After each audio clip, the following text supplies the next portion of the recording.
안녕하세요. 러픈 머스트노의 조우성 변호사입니다. 자, 오늘도 협상 한 몇 곡지 말씀을 드려볼게요. 첫 번째는 M&A와 협상. 기업 인수합병 M&A에는 협상의 과정이 반드시 들어가죠. 그중에서 특히 그 월트 디즈니사가 루카스 필름을 인수한 그 과정은 꽤나 유명합니다.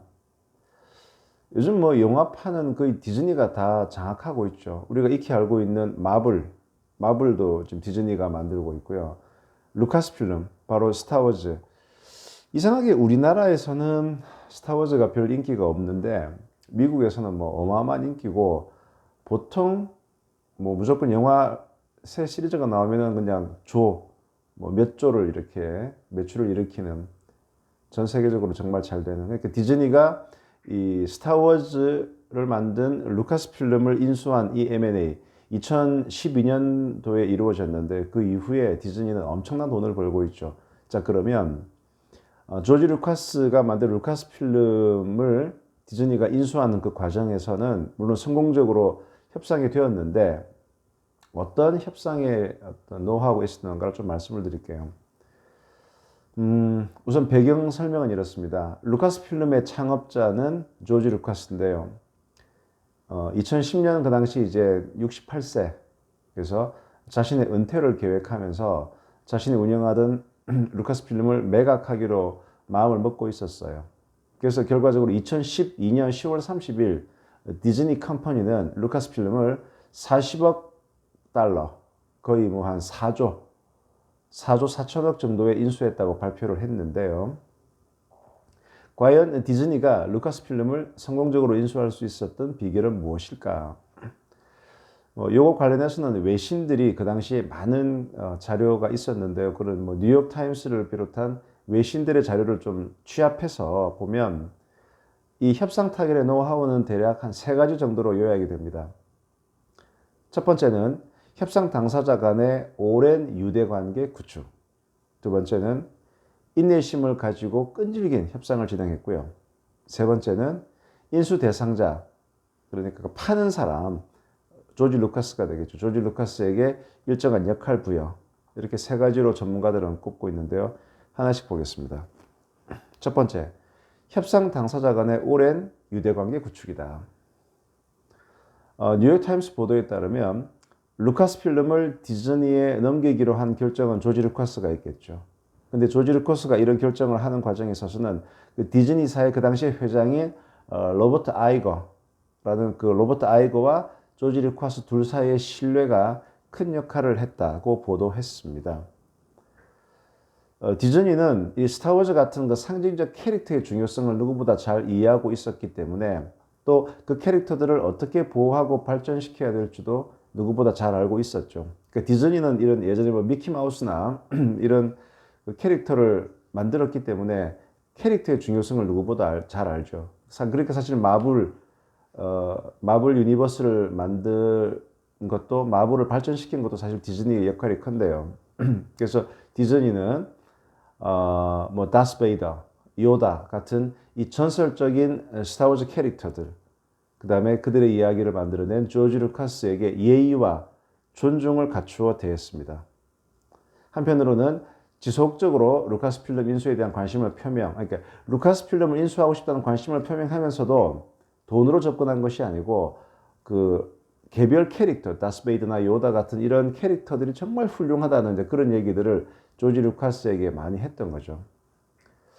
보통 우리가 M&A를 진행할 때 보면 돈을 앞세워서 오만한 점령군 행세를 하려는 인수자들이 있죠.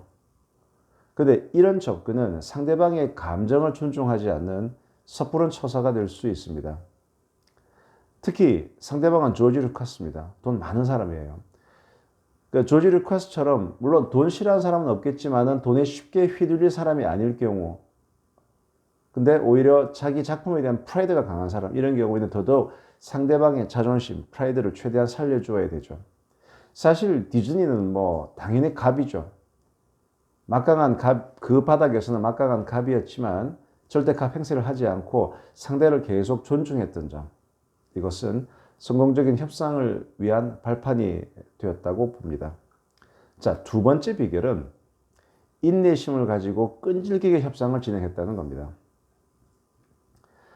디즈니 회장인 로버트 아이거와의 인터뷰에 따르면 2011년 초부터 아이거 회장과 조지 루카스 사이에 개인적으로 협상이 시작이 되었는데 한 1년 반 정도 끈질기게 협상이 진행되었다고 합니다. 1년 반. 짧다면 짧고 길다면 긴 시간인데요. 사실 이 협상의 또 특징이 실무진들부터 올라간 것이 아니고 사실 탑들이 먼저 만나기 시작해서 1년 반이 걸렸다는 거예요. 그러면 이거는 꽤 긴 시간이죠. 여러 가지 우여곡절이 있었겠죠. 무엇보다 조지 루카스 입장에서는 자기가 평생을 바친 루카스 필름이었기 때문에 회사에 대한 애착이 아주 깊었겠죠. 그래서 디즈니는 조지 루카스의 그 마음을 다치게 하지 않으면서 신중하게 하지만 포기하지 않고 지속적으로 협상을 진행했다는 겁니다. 결코 큰일은 하루아침에 이루어지지 않아요. 이 입술을 깨물고 때를 기다릴 줄 아는 지혜와 용기가 필요한 겁니다. 디즈니는 그걸 이겨낸 거죠. 자, 세 번째가 좀 중요한데요. 이 인수 대상자, 즉 인수되는 사람, 조지 루카스겠죠. 이 사람에게 일정한 역할을 부여하는 겁니다.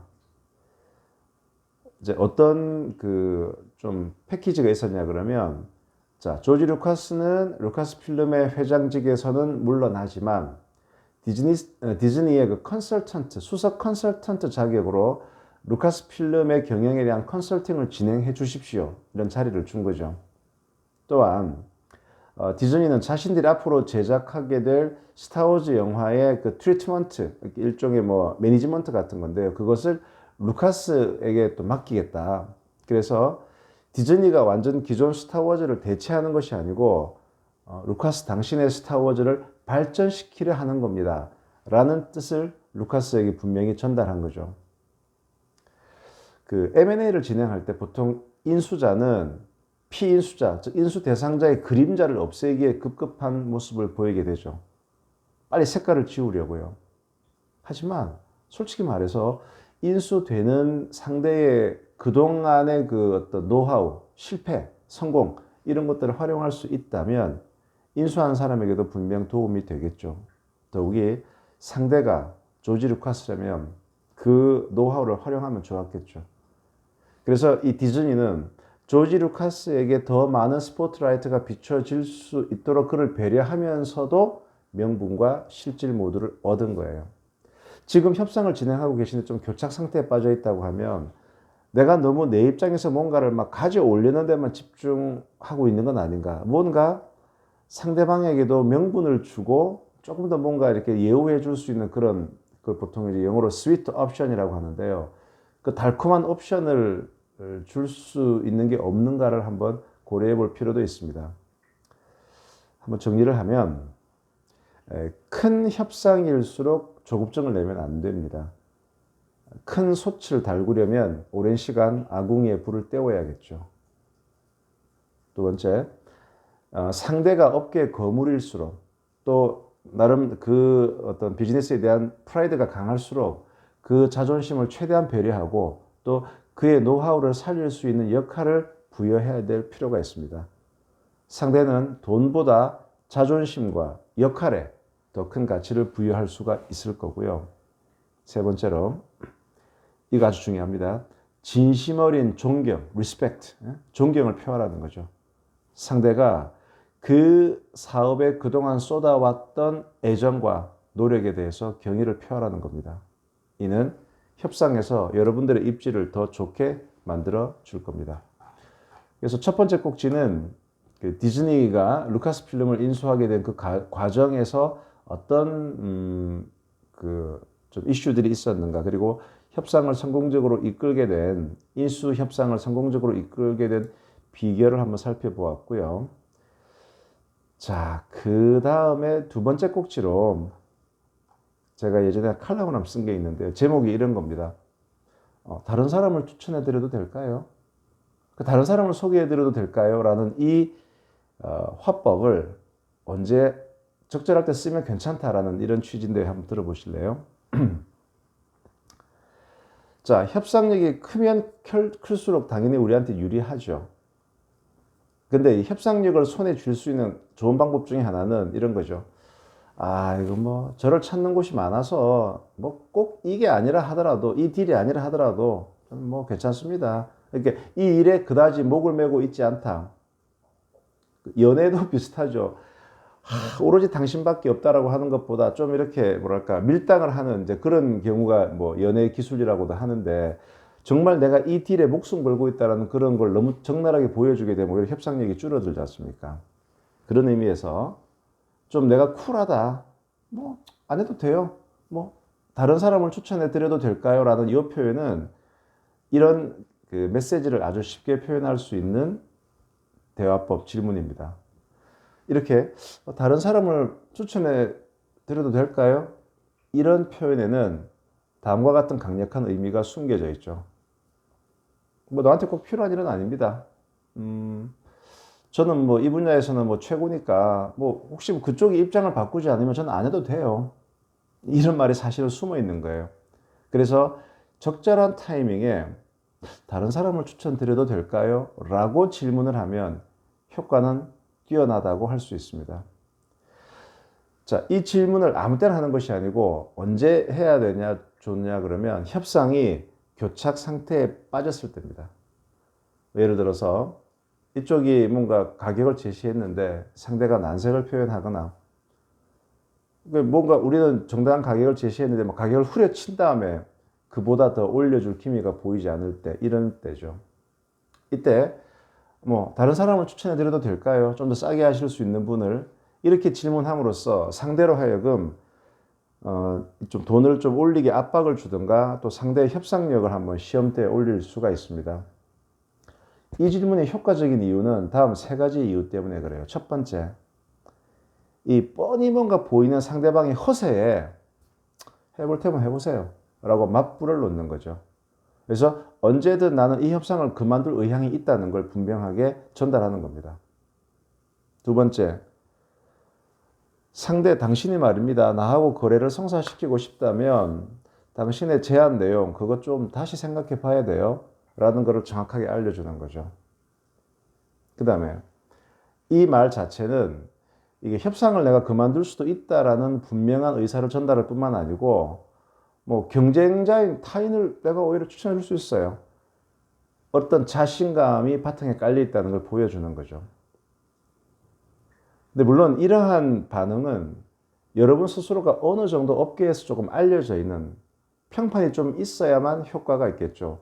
그런 평판이 전혀 없을 때 이런 걸 함부로 쓰는 것은 오히려 만용일 수가 있습니다. 그래서 이 질문을 쓰기에 가장 좋은 상황은 상대 역시 나에 대해서 뭔가 매력을 느끼는 거예요, 지금. 매력을 느끼고 있는 상태에서 그런 경우인데 그러면 상대방이 나한테 매력을 느끼냐 안 느끼냐 뭐 이런 것들은 여러 가지 어떤 그 징후로 알 수가 있죠. 예를 들어서 저를 뭐 수많은 변호사 중에 저를 어떻게 찾아오셨습니까? 저를 초이스한 이유를 물어보는 거죠. 그러면 뭐 누구 추천이다. 또 뭐 되게 유명하신 분이잖아요. 뭔가 추천이나 명성 덕분에 나를 찾아온 것이라면 뭐 얘기를 하다가 안 됐을 때 그러면 뭐 다른 분을 제가 추천해 드려도 될까요? 라는 것은 적절한 타이밍에 사용할 수 있는 좋은 카드가 되죠. 근데 상대가 여러 명의 대상에게 이렇게 뭔가 가능성을 알아보고 있는 중이다. 이 경우에는 이 질문은 오히려 역효과를 내기가 쉽습니다. 왜냐, 그 사람이 상대방이 어떤 평판이나 이런 게 중요한 게 아니고 오로지 막 가격 이런 곳에 관심을 두고 있다고 하면 우리의 이런 접근이 별로 먹히지가 않는 거죠. 자, 그 다음에 이러한 질문이 대화법이 갖는 또 하나의 이점은 경쟁자와 좋은 관계를 유지할 수 있는 기회가 된다는 겁니다. 이게 무슨 얘기냐? 자, 뭐 예를 들어 저 같은 경우에도 변호사인데 변호사끼리는 경쟁이잖아요. 하지만 사건의 성격상 또는 뭐 가격상 우리 사무실은 안 맞지만 예를 들어 우리 사무실보다 더 작은 규모의 뭐 혼자 하는 후배 변호사가 있는데 지금 우리 의뢰인이 가격에 되게 민감하다. 그러면 그 경쟁자지만 후배에게 사건을 넘겨주는 것은 괜찮아요. 그러면 아무래도 경쟁자 역시 저에 대해서 고마움을 느끼게 될 것이고 그 사람 역시 뭔가 조건이 안 맞거나 타이밍이 맞지 않으면 어떤 그 우리 쪽으로 거래를 넘겨줄 수도 있고요. 그러니까 그런 베풀어 줄 수 있는 그런 면에서도 괜찮습니다. 그 다음에 만약에 상대방이 갑자기 얘기를 하다가 이제 나는 좀 딜을 하려고 하고 있는데 상대방이 오히려 다른 사람을 추천해 드려도 될까요? 이런 식으로 딱 나오는 거예요. 나는 이 사람이랑 하고 싶은데 조금 딜을 하고 싶은데 상대방이 이제 약간 까칠하게 뭐 저희들하고는 안 맞는 것 같은데 그러면 저희가 뭐 다른 사람을 추천해 드려도 될까요? 이렇게 나오면 어떻게 파악을 해야 되느냐? 여기에 대해서 협상가들은 이렇게 얘기를 합니다. 뭐 그쪽과 잘 되면 분명히 좋은데요. 뭐 다른 데를 추천해 주신다면 그것도 고맙게 받겠습니다. 이런 맥락으로 대답하는 것이 좋대요. 이렇게 그냥 싫어요. 다른 데는 괜찮습니다. 다른 데는 하지 마세요. 이렇게 뭔가 노라고 하게는 대답은 나의 협상 포지션이 나빠지기 때문에. 왜냐하면 상대방이 다른 데 추천해 드릴까요? 라는 그 얘기는 아직까지도 나에 대한 미련이 남아 있거든요. 때문에 나 계속 당신이랑 할래요라고 하게 되면 그만큼 협상력이 떨어지는 거예요. 그러니까 그쪽과 참 잘 되기를 바라는데 뭐 조건이 안 맞으면 다른 데 추천해 준다면 그것도 고맙게 받겠습니다라고 일단 툭 치는 것이 일단은 좀 낫다는 겁니다. 그래서 그냥 싫어요 계속 당신이랑 할래요 이렇게 대답할 바에는 차라리 이렇게 좋다 뭐 괜찮은 조건이면 난 딴 데도 괜찮다라고 이렇게 젠틀하게 얘기하는 것이 협상을 좀 더 계속할 수 있는 여지가 생기기 때문입니다. 이게 협상에 관한 어떤 지식, 기법을 아는 건 대단히 중요합니다. 말이라는 게 진짜 아다르고 어다른데 그냥 내 감정에 그 충실한 그런 접근보다는 때로는 전략적으로, 때로는 말을 조금 더 차분하게, 뭐 의도적으로 좀 공격적으로 이런 것들을 이제 그 가르치는 것이 니고시에이션 협상이거든요. 그래서 제가 어제 올려드린 협상도 보니까 꽤나 조회수가 높더라고요. 그래서 앞으로 협상에 대한 관심이 많으시구나. 뭐 법에 대한 컨텐츠 못지않게 협상에 대한 관심이 높으셔서 협상에 대한 컨텐츠도 앞으로 시간 닿는 한 이렇게 몇 곡지씩 올려드리도록 하겠습니다. 조만간 또 찾아올게요. 지금까지 러프 머스트 노의 조우성 변호사였습니다. 감사합니다.